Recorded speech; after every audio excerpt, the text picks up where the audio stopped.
Well, obviously, Coach, the defense played very well against Air Force.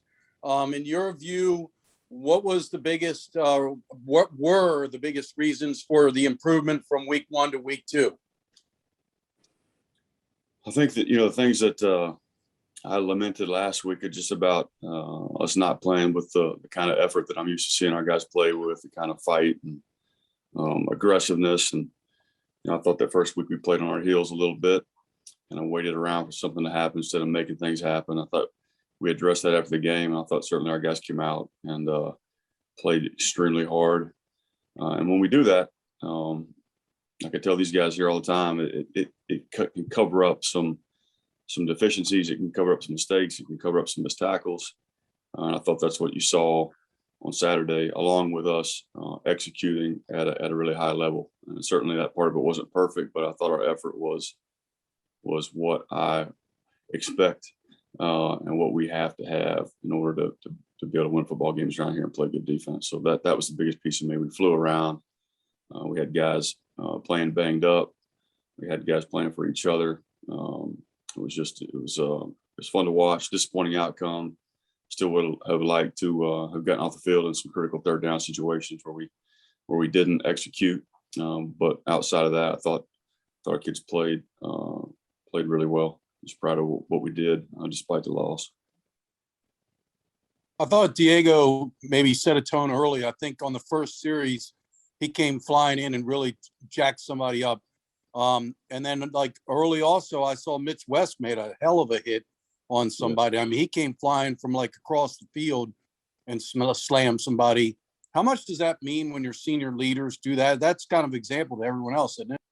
No question. I think those guys see everybody else flying around. They feed off of each other. And you're right. I mean, it was a physical football game. And I thought our front seven played really, really well. We had guys flying around the back end also. And so it was, I tell these guys all the time, winning and losing is obviously really important. That's what we get judged on, and we want to win football games. And there's also something to be said for, after a game's over, being able to look in the mirror and say, hey, we get everything we had. We don't have any regrets. We left it all on the field. I thought our guys certainly did that.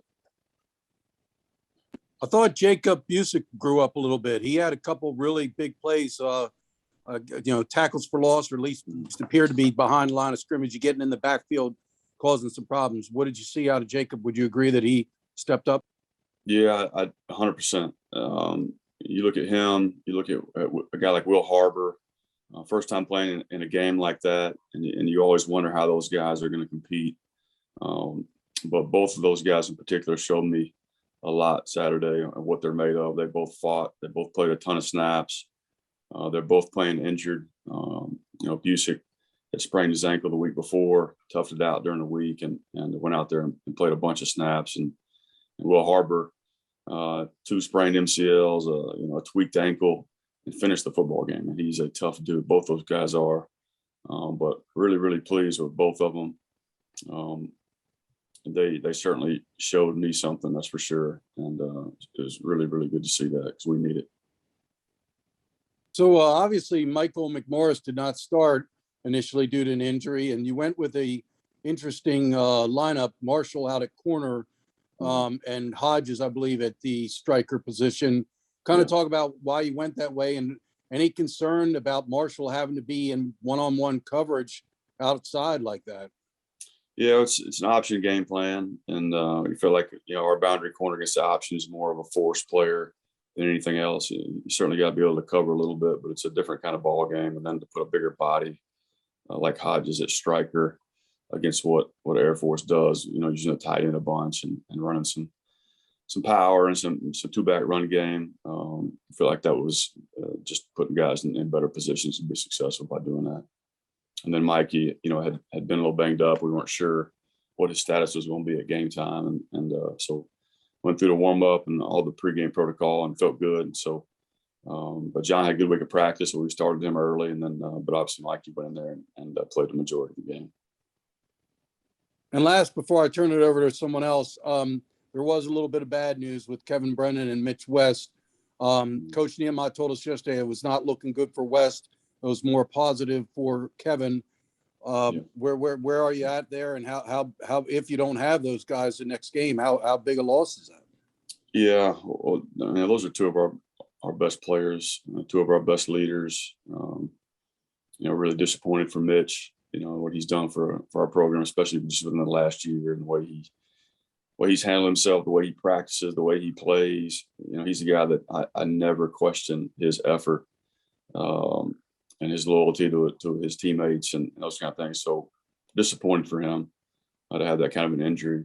Doesn't deserve it, going out in his senior year, second game of the year, and really torn up about it, to be honest with you. And so I think Kevin's going to be fine. He's a tough dude, and we got a little better prognosis today than we did originally for him. So I expect him to be back for the Houston game, but it certainly hurts losing Mitch, that's for sure.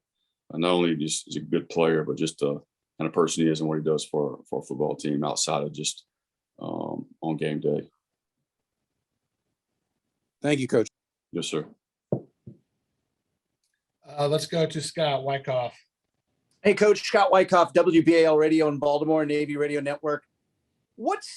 You were talking a little bit about Busick, the combination of the two sophomores, Busick and Biscuit.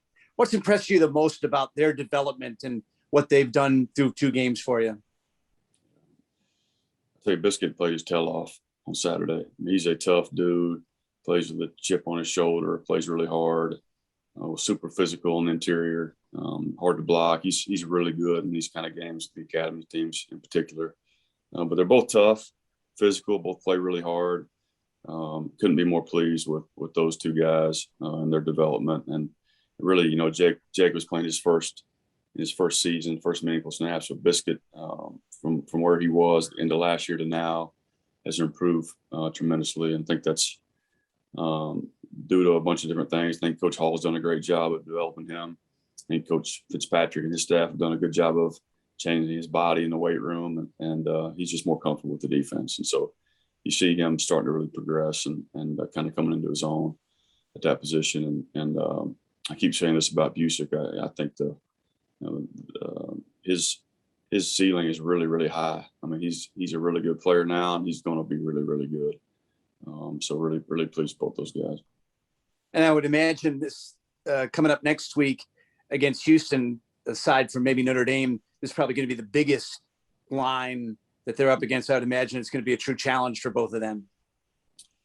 Yeah, it is. Houston they're a big physical group. They throw it around, they run it. They've got really good athletes all over the field, and they're big up front. So yeah, it'll certainly be a challenge not only for them but for everybody on our defense. With a chance to look back 2 games in and with the bye week for your defense, what's your biggest takeaway as you have this week to evaluate moving in towards Houston next week? Well, I think we've got them playing with the kind of effort and physicality and aggressiveness that we wanted to play with. Now we have to build on what we did Saturday and kind of double down on that and understand that that's the way that we're going to have to play to have a chance to win games. And I think we keep running the ball like that. If you notice, the first 2 games have been a lot of balls on the ground, balls tipped up in the air that haven't really bounced our way.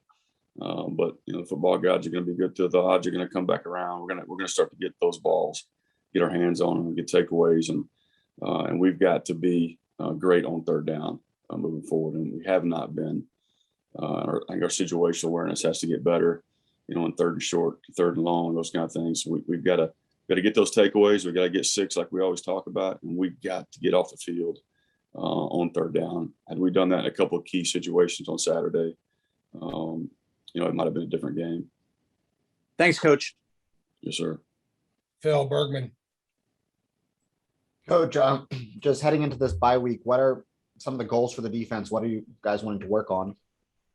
Get better at the fundamentals. This is a good week to just to work on our tackling. We're going to work some circuits this week. Block destruction, takeaway circuits, tackling circuits, and just continue to polish up on what we're doing on defense. And when you play Air Force, you spend an entire week working your option package. So we got to get back to doing some of our base defense stuff, some of our nickel stuff, polishing that up, and getting some. It's a good week for us too with some guys a little banged up. To recover, get those guys back healthy, and also get some of our younger guys especially some key backups in certain role positions ready to play and continue to develop those guys. I wanted to learn a little bit more about Taylor Robinson. He's eighth on the team in tackles right now with 7 tackles. Just what are you seeing from him out there? Well, he came in to replace Mitch West when Mitch got hurt early on in the game. I thought Taylor played really, really well. He certainly showed me something along with Busick and Harbor that he'd go in there and compete and fly around and made a couple of mistakes, but those are mistakes that you kind of expect with somebody playing his first meaningful snaps. And what a big game to come into, and I thought that he really played well. So I was proud of Taylor, and again, really showed me something as far as just how he would perform, thrown into a game like that, and just earned some trust with me. So really fired up about Taylor, and he's a guy that's really worked his tail off. And deserved to be in that position and took advantage of it. So really pleased with him. Thank you. Michael James. Hey, Coach. You kind of addressed this a little bit already, but I was kind of wondering, because the option game plan is usually so different compared to normal base defense. Do you prefer to have a bye week before the game to get ready for it, or do you feel like it's better to have a bye week afterwards to kind of recover from that? Yeah, I'd love to have both if I could. In a perfect world.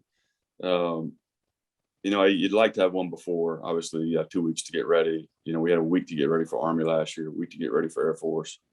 I believe, if I'm not mistaken, about the Air Force game. But it's such a physical game that, last year after the Air Force game, we were really, really banged up. So it would have been nice to have an off week. Certainly it's nice to have one this week so our guys can recover physically. So I don't know which one I'd prefer the most, to be perfectly honest with you, but you'd like to have the extra week to get ready, and that goes for every opponent. And the option stuff is not as problematic for us as it might be for other people that don't ever see it. We always get a dose of it, whether or not we're preparing for another team or not, because we'll go some good on good in practice. So the option is always very kind of near and dear to us. So don't necessarily have to have the extra week, but it's always good. But I think probably, as we're sitting here talking about it, maybe the week to recover after a game like that and get back to your base stuff and to be able to physically recover, because those games just, they're knockdown dragouts and takes a lot out of our players. Thanks, Coach. I'll go back to Wags. Well, I was going to ask about Taylor Robinson as well, because when Mitch went down, that was where you went. And on the depth chart, he's listed third behind O'Connor, and Rayoon Lane is at the back up the other spot. Why did you decide to go with Robinson in that situation? Yeah, well, we've been O'Connor was repping at free safety during the week, and I felt more comfortable there. And I thought Taylor had a really, really good week of practice, and that he deserved to be that next guy in that spot. But partly because of the way we practiced that week, and partly also because of the way Taylor's progressed. Well, and obviously O'Connor did have to go in after Kevin went down. How did O'Connor look? Not bad. Didn't play as many snaps as Taylor. Did some good things when he was in there. Made some mistakes as well when he was in there. And so, he's a young guy that hadn't played a whole lot of snaps, and we got to continue to develop him. He's really talented. Still learning the system, but thought he did some good things when he came in. And one notable play that kind of jumped out at me, Clay Cromwell showed his power and strength. I mean, he carried a center into the backfield and destroyed the play. I mean, it was a sack by virtue of the center tackled his own quarterback because Clay was pushing him into him. Right. I mean, kind of what Clay Cromwell can do. I think we saw a little sign of that, right? Yeah, no doubt. I've been telling you guys that, for the last few weeks that he's a dude. He's a big, physical, strong guy that he's learning how to play. He's really green, but he's getting better every week. He's got a really good player in front of him right now, or he'd be playing a lot more snaps. But we need to find a way to get him on the field and get him more snaps, because he's a big, talented football player, and he's a lot like Busick, and his ceiling is really, really high. So excited about him. Excited about his immediate and near future too. And lastly, I saw Willie Collins made a tackle. I was curious, was that special teams or was he in at cornerback? No, so we made the transition moving Willie from safety to corner during camp, and he's done a really good job.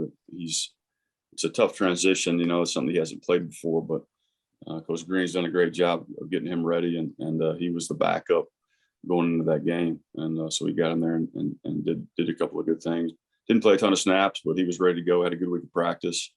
Another guy that's still learning all the ins and outs of the defense, and the more we can start to trust him, and the more he can play, because he's physically very talented.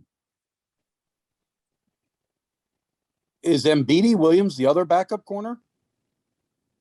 Yes, he's certainly in the rotation there.